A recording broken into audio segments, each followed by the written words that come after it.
I'm standing on a pavement, not the sort of pavement you see in streets, but it's a pavement all the same, a pavement of mountain limestone up in the northern Pennines. This is Ingleborough, 712 metres high, the second highest mountain in this area.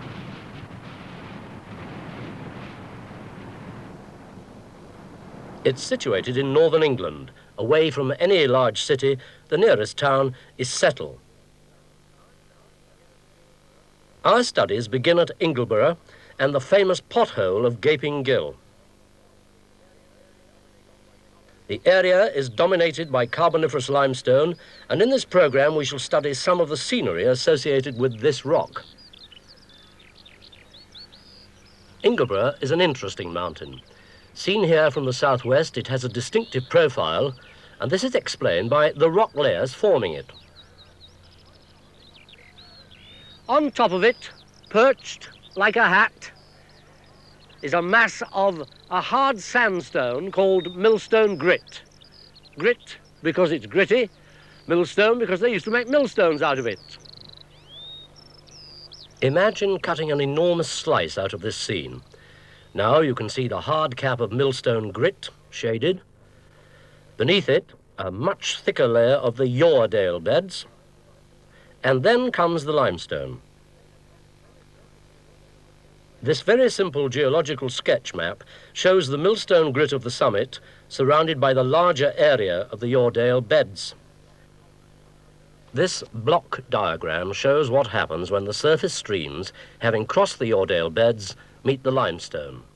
At the junction with the limestone, they pass underground to form caves within the limestone. Here, on the slopes of Ingleborough, we can see a stream flowing on the surface over the Yoredale beds.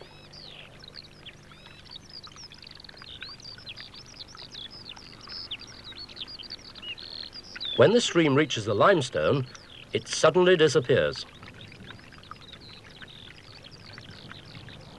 From the air, we can see further evidence of the rock change. Look carefully at these cone-shaped hollows. Beneath these hollows is limestone. Rainwater collects here, often at points where the limestone is faulted, and by slowly dissolving the rock, the hollows are enlarged. If a surface stream enters the hollow, then sinkholes are formed. They're also known as swallow holes. This is Gaping Gill, one of the best-known swallow holes. Because swallow holes like Gaping Gill give access to extensive underground stream channels, they attract potholers and cave scientists from all over Britain and from overseas as well. Gaping Gill, which is that hole behind me, is probably the most famous pothole in Britain. Now, you may think that from the surface it doesn't look too spectacular, and if you were to be venturesome enough to put your head over the top and peer down into the darkness, I don't think you'd be all that impressed anyway. You couldn't see very much, although you might get an idea of its depth by looking upwards. Descending Gaping Gill, you can see the hole at the surface getting smaller and smaller, and you get wetter and wetter as the waterfall follows you down. At the bottom is a vast cavern, some 30 metres high, about 3 or 4 times the height of an average semi-detached house. It's about 146 metres long. That means it's longer than a football pitch. This enormous space has been hollowed out principally by the action of water being changed into a weak acid which dissolves the soluble limestone.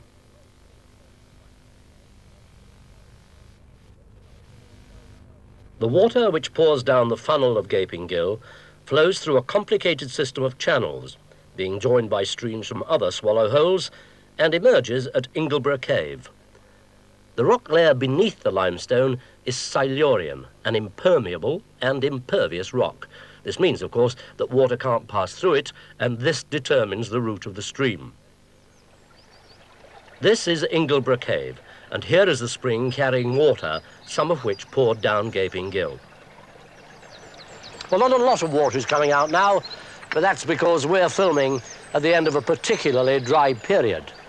Clearly, the amount of water that does flow out of this cave is dependent on the amount of rainfall there's been, and that's why it can be very dangerous for potholers to be underground in this limestone country and for there to be a sudden rainfall on the surface.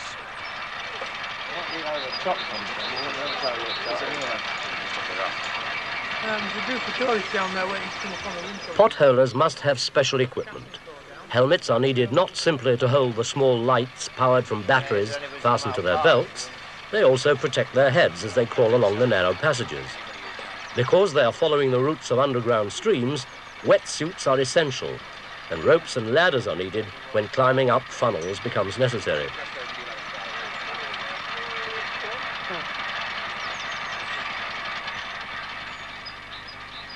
Between Gaping Gill and the spring at Ingleborough Cave is an impressive gorge called Trowgill. As you can see, this is a narrow, deep cleft in the limestone.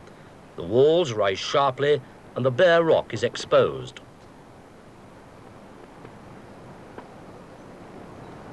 How this gorge was formed is open to dispute. Some have explained it as a collapsed channel. That is, at one time an underground stream flowed along the gorge floor, but then the roof collapsed. Critics of this explanation, however, have pointed to the absence of masses of rock on the floor of the gorge. What rock there is has fallen relatively recently. This collapse has been partially caused by the trees, which have rooted into rock crevices, and as they've grown, the roots have ruptured the crevices, causing rock falls. It is now argued that Trowgill was formed by surface water, possibly runoff water from the glacial period, which in a short period of time was able to cut the gorge. In the more normal dry conditions, this erosion no longer occurs. Approximately 18 kilometres southeast of Ingleborough is another interesting area with spectacular limestone scenery. This is the Malham area, and this is Malham Tarn, an unusual feature in limestone terrain, a sizable body of surface water. The position is explained by local geology.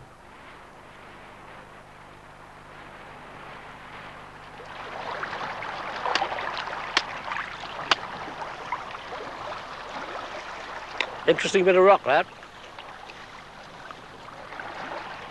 When we looked at Ingleborough, we learned that water doesn't normally tend to stay on the surface in limestone areas. It goes down between the joints, it goes down swallow holes, sinkholes and so on. It disappears off the surface. Yet this is clearly limestone country, as you can tell from the outcrops of the rock behind me. And yet, here we've got a lake, Malham Tarn, T-A-R-N. It's just a North Country word for a lake. So why is it staying up and not disappearing underground? Well, the answer is contained in this rock.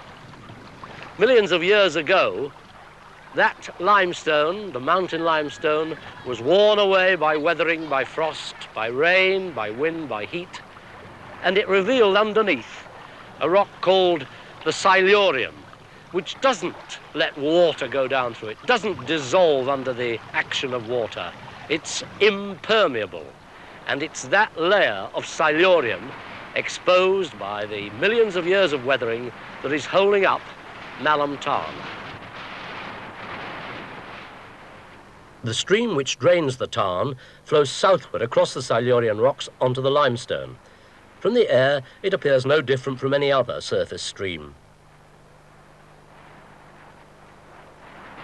It flows under this road, and you can see it's now quite wide.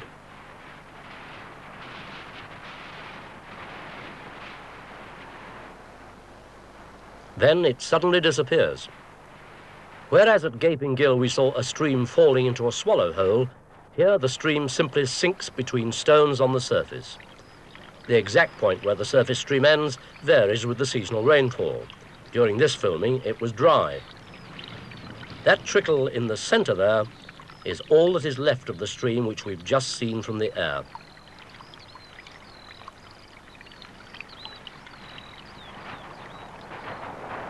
South of the water sink, The line of this dry stone wall follows the direction of a dry valley. It's a feature similar to Trow Gill, which we saw earlier.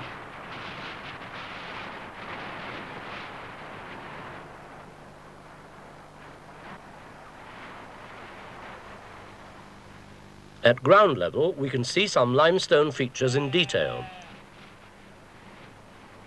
Here is a dry waterfall. It's possible to imagine water cascading down here into a plunge pool and then flowing into this straight, deep valley.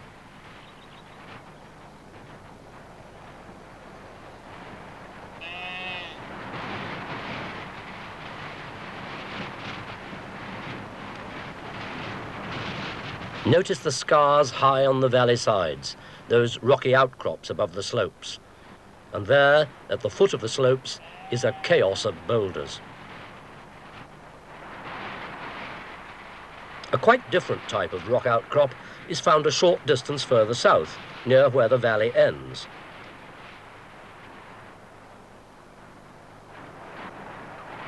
This is a limestone pavement. Just look at the pattern etched into this almost level pavement. Distinctive are the vertical fissures, known as grikes, and the flat-topped, upstanding blocks known as clints. This pavement has been formed in a number of stages. Initially, the bed of limestone was covered with a layer of soil, most probably glacial deposit, known as drift. As rainwater seeped through the drift layer, it became more and more acidic, and on reaching the limestone began to dissolve it. Erosion of the drift eventually resulted in the exposure of the limestone pavement. In the narrow grikes, soil collects. Plants grow here, protected from strong winds and out of reach of the sheep.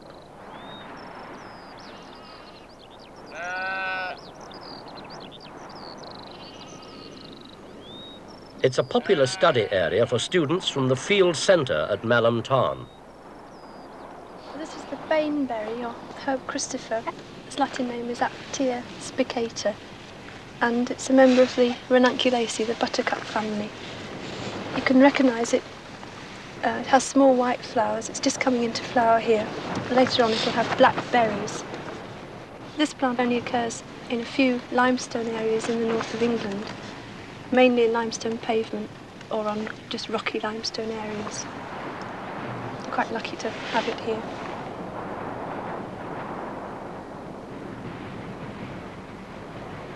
In sharp contrast to these small, detailed features is the extent of the pavement. And there below is the enormous Malham Cove.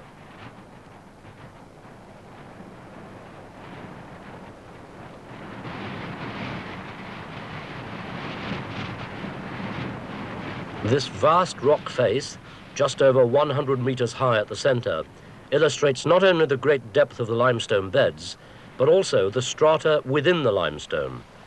Some bands are harder, more resistant to weathering than others. Here we see these harder bands as overhangs. The rock face is a great challenge to climbers, and a number of routes have been pioneered up the face. The overhangs make any climb here extremely difficult.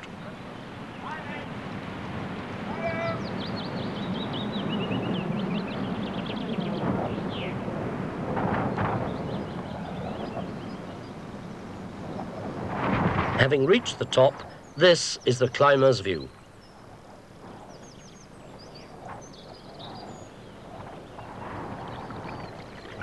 It would appear at first sight that this stream emerging from Malham Cove would be the one we saw disappearing into the water sink south of the Tarn. On this map we can see the relationship between them, but this is not the case. Just to the west of that sinkhole is another one situated close to an old cement mine chimney. There's the old cement mine chimney viewed from the road to the north of it, up on Malham Moor. Nearby, and just over 1 kilometre west of Malham Tarn, is the sinkhole. Earlier this century, scientists threw dye into this sinkhole to discover where the stream emerged, and they found that it was the stream which comes out at Malham Cove. Malham Cove attracts numerous sightseers as well as geographers, geologists, botanists, climbers and fell walkers. They arrive in great numbers at the small village of Malham by car, minibus and coach, and then walk the short distance to the cove. Indeed, the Yorkshire Dales National Park authorities, in their broadsheet for schools on visiting the Dales, state that Malham is the most heavily visited village in the country by school parties.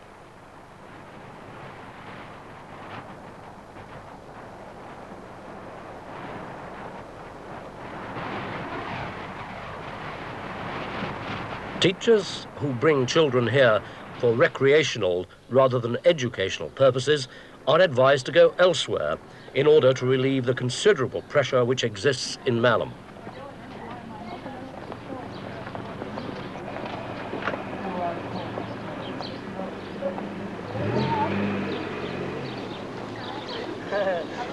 In fact, many people do overlook visiting an equally striking feature only 1.5 kilometres away, Goredale Scar.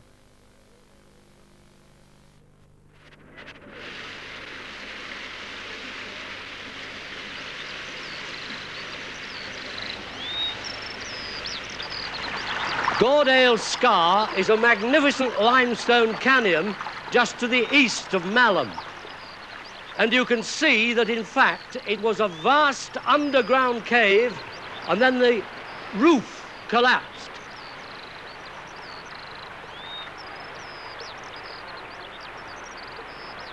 Actually, though, as with Trowgill, scientists are still unsure about its formation. It could have been a collapsed underground channel, or it could have been formed by fast-flowing surface water. But however it was formed, it's certainly a dramatic feature, the main gorge being 75 metres deep.